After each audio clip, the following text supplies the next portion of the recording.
And three, two, and welcome to Room Recaps, Room Reviews. It's a podcast where we talk about movies. We also talk about shows, but today there is only one thing we will be talking about today: Avengers Endgame. And I didn't do this alone. Normally I have 5 or 6 people. Today I just wanted one person so we can sit and calmly talk for about 25 to 30 minutes about the greatness of this movie. I had to bring one of my boys in, somebody that you might be familiar with. That's one Rodimus Prime from the Black Guy Who Tips. What's up, bruh? What's up, man? Feeling inevitable over here. Yes, it is inevitable. So the way we usually do these recaps, we are not going to do any spoilers on this recap, so you don't have to worry about that. If anything, there will be allusions. There are certain things we won't be able to get around as far as like feelings and things like that. But we'll try and keep it as high level as possible, just so we know everybody. Well, by the looks of the numbers, everybody did go see it this weekend. But I'm sure you guys are want to see it again before you actually dig into spoilers. So just keep that in mind. Also, our Patreon is back in effect. So everybody that is supporting us and has supported us through the break, thank you so much. I was not expecting that. I wanted to say that on this show as well because I know a lot of you don't necessarily listen to BAP, but the fact that you all stayed through and kept supporting while we were on break is just blows my mind. So thank you very much for that. But yeah, the spoiler cast will be on the BAP network. Look for that sometime in the next week or so. It'll be on premium first. So with that being said, let's get into it, man. Endgame. This Yeah. culmination of what 21 movies. This is the 22nd. Yep. And the Marvel at this point, can we say miniseries or like soap opera at this point? Like it's not. This isn't a normal movie franchise, guys. And I don't think we'll ever see anything like it again. So, what do you all think? Oh, what do you all? I'm so used to a big group. What do you think about how you felt walking into Avengers Endgame? Oh man, I was just very excited, man. It was kind of like the end of an era, and this is the culmination of it. Like we've been watching the entire Marvel universe regular season, and we are finally in the playoffs, and this is the Super Bowl, and so I was ready to see what they were going to do to contend with the biggest L that they have taken in Marvel movie history in Infinity War. And I thought that I've been doing a great job of just clearing my mind, not reading any like spoilers or theories. Of course, I had my own ideas about things they could do, and they just actually superseded all my expectations, man. So, but I just walked in thinking like, just let's just see where this journey takes us and how they're gonna get overcome these obstacles. Exactly. I'm kind of in the same boat. It's for me. I think about it in terms of time and lengths of time, right? So, for instance, when I went to go see Iron Man, when I first went to go see Iron Man, excuse me, I took my baby brother. My baby brother was 9 years old at the time. Mm. He's he's 18 now. Like, then actually, he's older than that. Mm-hmm. He's that was a couple years. He's 22. Mm-hmm. Like, come on, dog. Like the fact that I was not even married when we started watching these movies. Me and my wife were just dating. That's how we started dating. Our first couple dates were Avengers movies or Marvel movies, right? So like that's what I look at, and it has a deep emotional connection to me as well because I'm a comic book head, right? Like, who in the world would ever think that they will make the Avengers, the fucking Avengers, make $1.3 billion on opening weekend, bruh? If you went back and told 15-year-old, 12-year-old Rod, like, hey man, don't worry, all this comic book stuff is gonna pay off for you. He probably would have smacked you in your face. Yeah, I mean, it definitely feels like a completely different universe, and I don't think I'll ever get used to the fact that we have this quality um like being put into things that when I was growing up there was just a lack of quality around. Like you just didn't have money being put into comic book properties. I mean, it was literally a joke. It was like a running joke that comic book and video game movies are terrible, and Yeah. they're gonna give you the bare fucking minimum that they can give you, whether it's the Nick Fury Agents of Shield Oh like God. TV With movie, or Hasselhoff, yeah, with Hasselhoff, or it's Incredible Hulk with Luke Ferrigno being painted green, or Japanese Spider-Man. Remember that? yeah, like there's Yeah. so many versions of that when we were kids. I mean, my favorite, still probably to this day, my favorite version of Batman is Adam West's Batman, but it's not an actual like.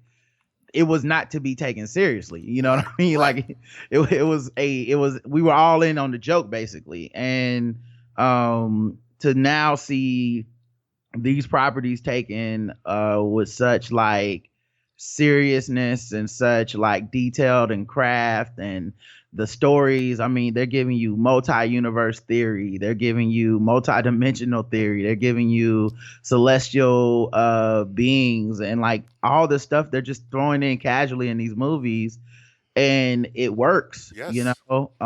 this is different than the main thing about this movie and the movies recently with Thor Ragnarok and Ant-Man and stuff. This is the Marvel universe in their bag being like, we're not going to spend the whole time being scared to show Exactly. you like like we know the quantum realm is huge in the comics, but in your mind, if you grow up like me and Aaron, you think they're gonna come up short with these things. Like, well, we don't want to confuse the audience with, you Right. know, And we accept it, right? Like right, we like right. We okay. always have, right? We like everything is dumbed down a little bit. It's X-Men in leather tights. It's Right.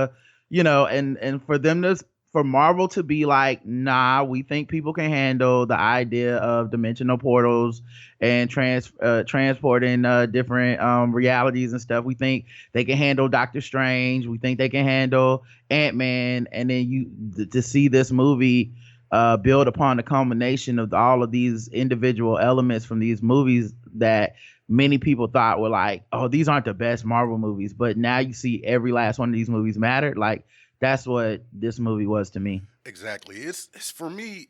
It was when Doctor Strange, because like if you listen to the Nerd Off, which y'all should go check out the Nerd Off, by the way. I talked about me getting prepared for Doctor Strange. Like I read a lot of the Doctor Strange, and I was lost. Like that old Kirby stuff is like weird in a way that I wasn't expecting. But when they put that on screen and was able to translate it, and I saw Kirby in it, I was like, oh, these cats can do whatever the fuck they want now. Like it's genuinely whatever they want to do, and this movie showed that by not they jump you into the deep end. They say we don't care. You better have watched the last movie. We don't care. And that's the things I appreciate. While also being like, if this is your first Marvel movie, you can follow it, right?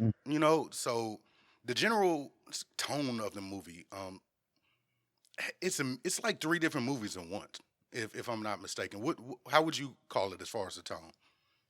Um, it was surprising, man, because I didn't know how they were gonna find the funny again Yeah, after coming off of this huge L, right? right, Like, but they did, and shout out to the writing. They found the funny without it being like over the top, wacky hijinks, as if none of these people had any grasp of reality. So they I thought the tone of it was like, we need to spend like an hour kind of getting everybody back to some sense of normalcy, right. and it starts out that way, and then I feel like it kind of transitions into like a more hopeful, like we got a 1 in a million chance to see if we can make things work, and then at the end, I mean, it's just the battle of your lives that we all knew had to happen in this movie. And so it was, yeah, it does kind of feel like three different movies, and three different great movies. Right. Like That's the thing, and I speak. I'm glad that you spoke to the comedy, right? Because the comedy, I was expecting it because and you're a student of comedy as well, so like you follow comedy, and comedy can be used for a bunch of different shit. You know what I'm Yeah, saying? Like it don't have to just be used for one thing, And they did this. Like there were points in this movie where you were laughing and going, "Oh," at the same time.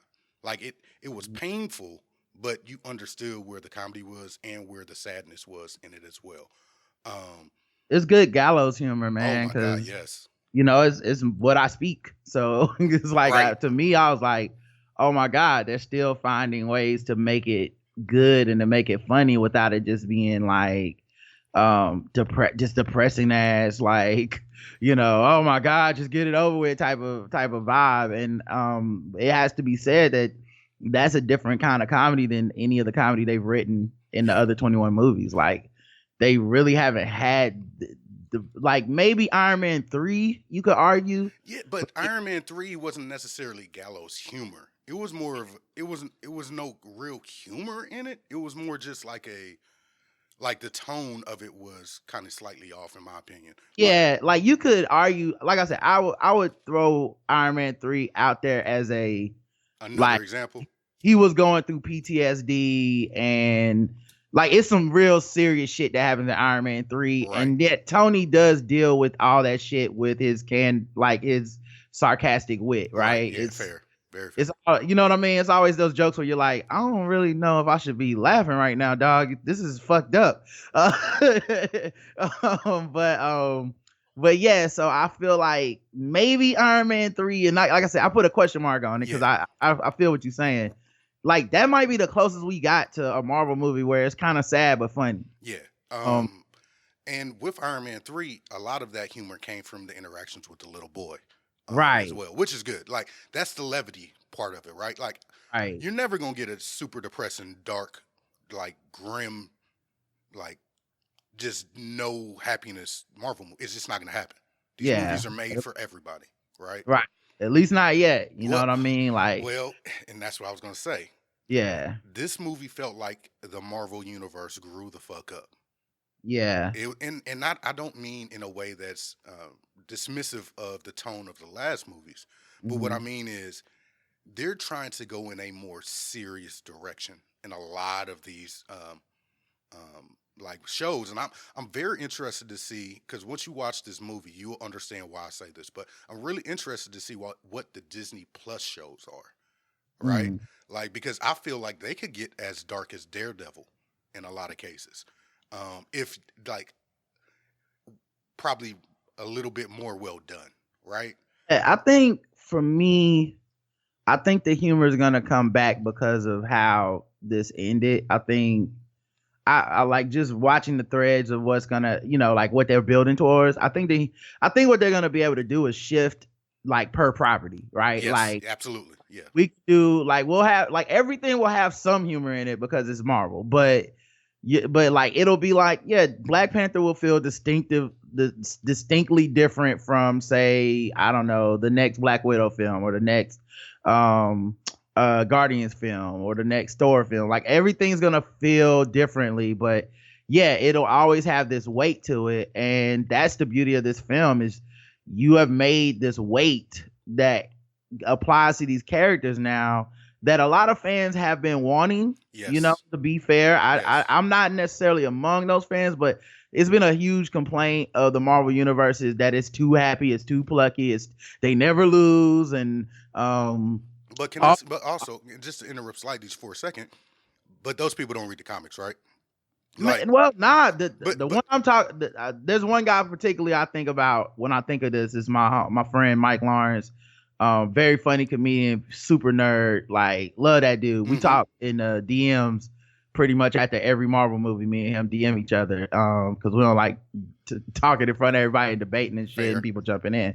But he's a huge fan, but Okay. his whole thing has always been like, the weight to the universe Oh, doesn't okay. Yeah. feel right because in the comics, and it's not really fair to the movies, but in the comics, I mean, you got so long to build up these villains. It's not, You know what I mean? Like Yeah, you like just can't do that in a movie. It's so hard to take a movie about heroes and then make say 50 to 25 to 50% of it about building up a villain, and then at the end not having a conclusive like defeat of that villain. Like it's very hard to do that, man. and it's also very hard to do with Marvel villains in particular. Right. For a lot And, of reasons is because they flip flop so much.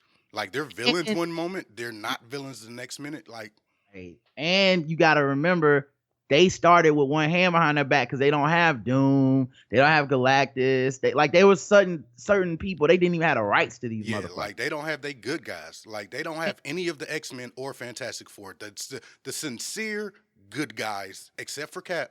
Yeah. Everybody else on that team has turned on each other at one point or another. But also and they're villains, Right, that's right? what I'm saying. Yeah, So it's like you really started this whole venture with like the best half of your universe gone. No Spider-Man villains, no no Spider-Man. Fuck. right. You couldn't even have like Super Scroll and Nope. the Asgardian, not Asgardians, the Shi'ar and stuff. Like you couldn't even have those specific. You could have like general villains. You couldn't have a specific like villain for your cosmic universe. That's a huge handicap to start a universe with of movies. And so me and Mike would talk about these kind of things, and I was always of the mindset where I'm like, well, look, the reason they're doing these other 1920 movies is to build up a vibe of these guys don't lose. Yes. Yeah. And you know what I mean? They find a way to just restore balance to everything, and it's always okay at the end. And I said, so then when they pull the rug from under you and it's not okay, you're not ready for that. You're Right.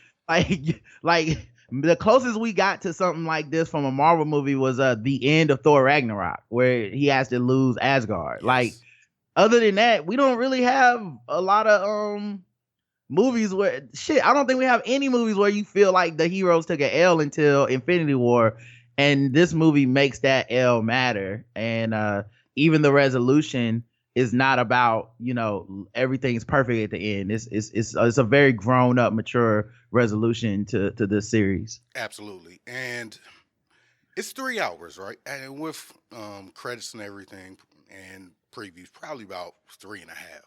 Mm-hmm. I felt like, man, I was in there hour and a half, like an hour and 45 minutes. It does not feel like 3 hours. Yeah, I watched it twice. The first time I watched it, I mean, the time did fly by. And then I don't think this is a spoiler, but it's not like the other ones. You don't have to stay through the credits, so that's like Right, 10 right. minutes you can take off of it. If you want to just leave when the credits come up, Yeah, that's because cool. there's a thing at the credits, but you can play that in your head anyway. Like, Yeah, it's not really. Yeah. Yeah, like it's nothing. It's not your typical like. And then they gave us a hint on. Nah, you can go ahead and go home, dog. You ain't gonna wanna. Yeah. Anyway, you can go home. Only the truest of true nerds will appreciate that. Yeah, like unless you just want to sit there and get your mind right, like I did, you can go home. Just letting you know. As far as so yeah, and then the second time I watched it was 7:30 in the morning on a Sunday after I hadn't slept much, and same thing, like just breeze through it, just like yo, this is such a good movie, and every scene just feels like it matters. And if there's a lull in the film, then maybe it's the near the beginning where they're dealing with the loss.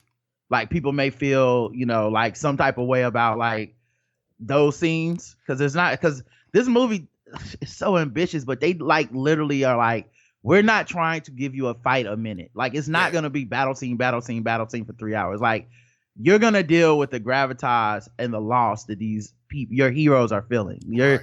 You're going to feel that shit, and that's what the first hour is about, making you feel that shit. And that to me, like that, if there's a lull, like maybe if you've watched it more than once, you go, okay, I can go to the bathroom right here or whatever. But other than that, I really suggest you just pee your pants. Like, it's not worth getting up. Hey, when I first we saw it last Tuesday, and when they let us put our little previews up. Now, first thing I said is, hey guys, got some bad news. No time to pee. 0 time to pee. Zero time to pee, dog. No pee breaks. And look, even if you watching it at home, probably have to pee your pants. Just gonna have Yeah, to. You and gonna have and to. that, and that's the thing. Even if you go home, go use the restroom or whatever during those like during that, like the more dramatic parts in the beginning, those parts are all huge plot. Like they're all like huge to like how the plot's gonna work out. There's no scene where something of plot related isn't happening. Yes. And then, since I said we was gonna be out of here in 25 to 30, 25, and we already had 20. Um, so I'm trying to wrap it up a little bit for you. Let's talk about let's do it, man. Let's talk about the living motion capture. There is a battle at the end of this movie Mm. that, and I'm not gonna say when, but Rod knows exactly when. On your left, Mm-hmm. and the things that happen, it's like 5 or 6, maybe 7 shots that Mm. look like they are just fucking comic book panels. And I Yeah, said, Marvel, you did it. You made yeah. people I comic book fans. Both times I saw this movie, I cried at that Bruh, scene. I thought I was I the only think, one. I felt like I was tripping. I'm like, am I getting emotional? Like, yeah, I think it's crazy because everybody else, I think they were crying at other more probably, maybe even healthier things. So, I mean, if I'm being honest, you know what I mean? Like there were moments in this movie that I think were supposed to be the tear jerkers for us to be like at home, like, oh man, this is sad. Certain things are happening to different characters, and I'm watching them go through bad things and how it's affecting each other.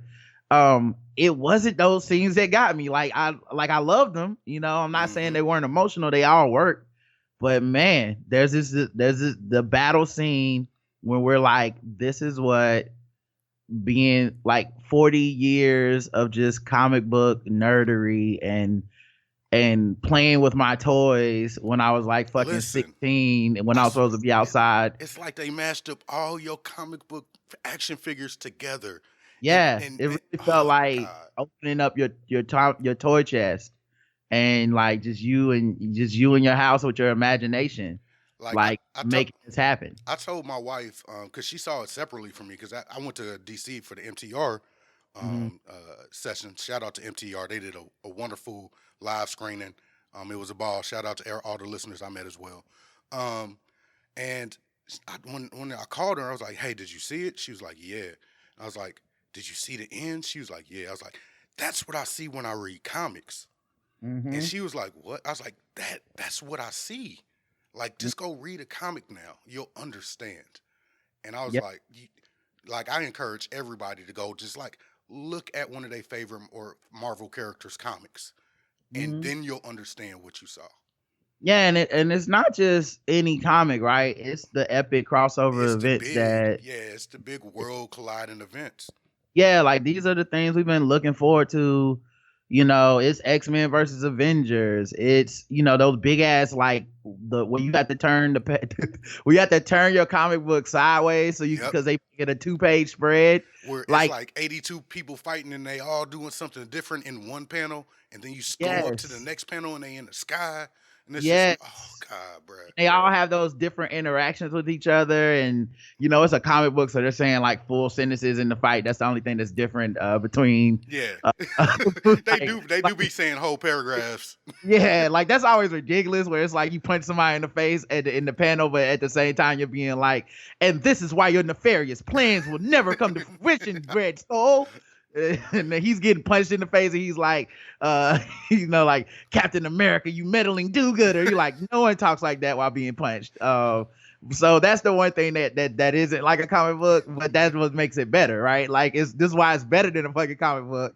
It's because you can't do that in real life. But yeah, man, it was just so like comic booky, and like Marvel has such a depth hand at this point because they've done this so much. Yes, They're just like straight up showing you like people's powers combining, people gaining new abilities in the middle of a fight, team ups that you've never seen before, but you've always wanted to see on screen. They're just giving you and like, and also bam, and also references to like other movies back yes, in the past that yeah, have to do with this. Like yeah, they're giving you little like snippets and little quotes and quips and like, oh yeah, like da da da da da, like oh, I heard you call him this name.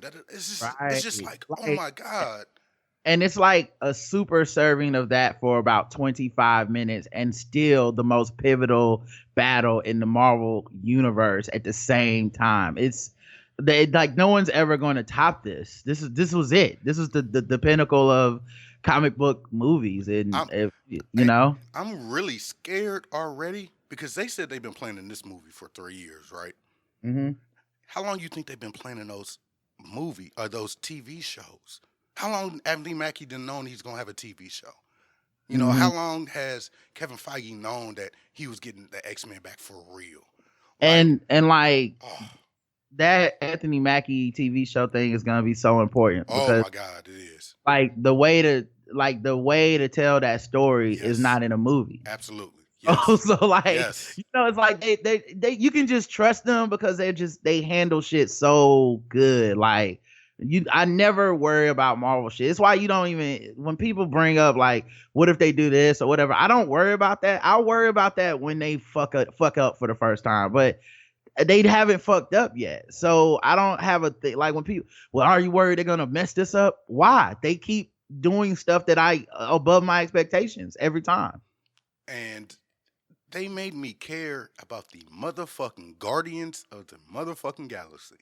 Mm-hmm. Like, as a comic book fan, we all heard of the Guardians of the Galaxy. We knew about them generally, but nobody ever read that shit. I Couldn't, mean, they were kind of made for fucking these movies. Like right? that's the thing. I think they're the only. Well, they won't be the only. Yeah, that, They won't be the only after a while, but at the beginning, they were the only comic book property created after they got the MCU started. So mm-hmm. like they were specifically created with the idea of making a movie in mind. Like that is so crazy to me because as a comic book fan, I remember when they first came out being like, I'm not reading this shit. Like no one's gonna like this is some ridiculous bullshit. Talking raccoon, like Gamora, like who cares about this storyline? And then as you see it folded neatly into the center of the Marvel universe, you're like, oh You evil yeah, okay, I motherfuckers. see. My bad. I'm Yeah, tripping. yeah. Put Kevin Feige, put the Russo brothers, Marcus and McFeely, put them all in some bubble wrap. Let's just go ahead and do that right now because I need these people to continue. And they recently they said there was an article, and I'm about to wrap it up, Mhm. that said that they were going to be moving on. And they said, "Would you ever want to do other Marvel properties?" They all said, "Oh yeah, we'll be back." Like, Yeah, okay, it was funny because it's just the end of their contract, yeah. so it's not like they can't get a new contract, And, you know. And this shit right here is the like, they just uh, made $1.3 billion in 4 days. Marvel is gonna pay them whatever the fuck they want. yeah, this right here is like, Michael Jordan like with the wave off, like push off shot over Byron Russell, like hand up in the air to win the championship. Like, there's no way that you don't offer that person the most money ever. And I think the Russos are gonna get offered the most money and power ever to come back. And I mean, and let's keep it real though, even if they don't come back, Don't matter. it like honestly, there's no reason to expect that Marvel can't make a shift change and bring on somebody else because they've done it before. I mean, the Russo brothers are not the first ones. Joss Whedon was supposed to be the arbiter of this universe, and you know the Russo brothers came through with it, and even more. What I have even more profound respect for them is they didn't come through in this movie and shit on Joss Whedon's Nope. true contributions, and they even did even further to make those movies that people say are the bad Marvel movies. They said no, those movies really fucking matter, and here's why. Oh, a lot, man. Ooh, the movies that you hate mattered the most. Thank you. Like, Yeah, yeah. So with that, man, let's. I would say, what's your overall review of it? But I'll start first and just say, I've seen it 4 times. This is the first Marvel movie I've seen 4 times in 1 week. Um, it might be the greatest movie I've ever seen. I literally think I can't think of I can't think of another theater experience I've enjoyed more. And like just an overall feeling of warmth and awe and spectacle and emotion and heart and like just wrapped into a nice neat bow with characters that I've loved for my entire life. Like I can't think. So Star Wars is.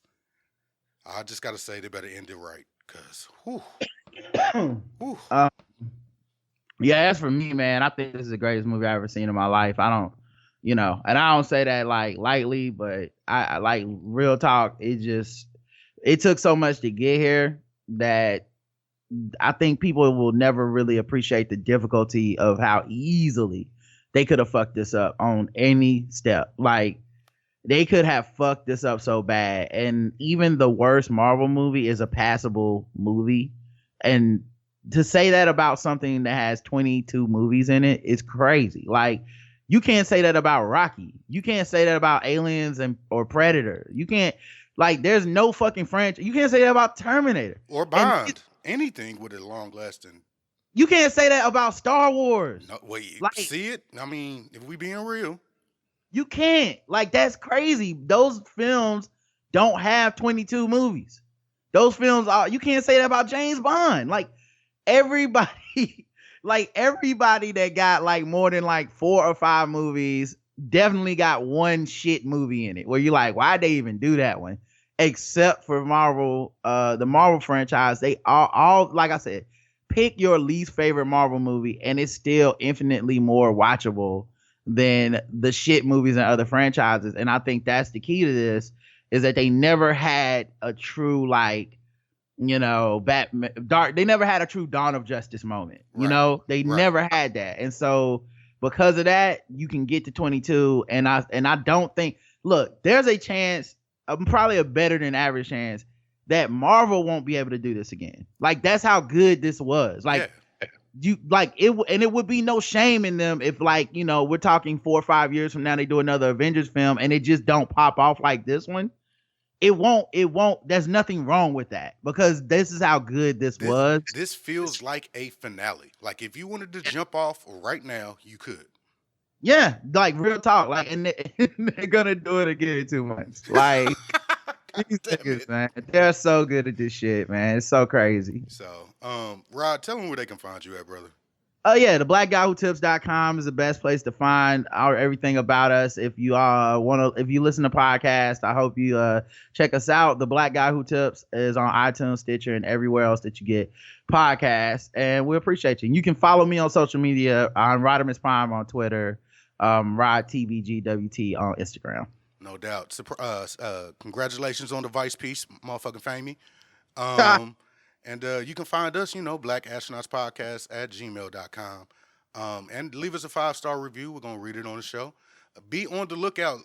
We are recording our Game of Thrones tonight. I'm putting this out. So as soon as y'all hear this, if you hear it today, on the day it's out, you still have time to put in feedback for the Game of Thrones episode 3. Ooh, shit. We it's going to be a party, y'all. And until next time, y'all, peace.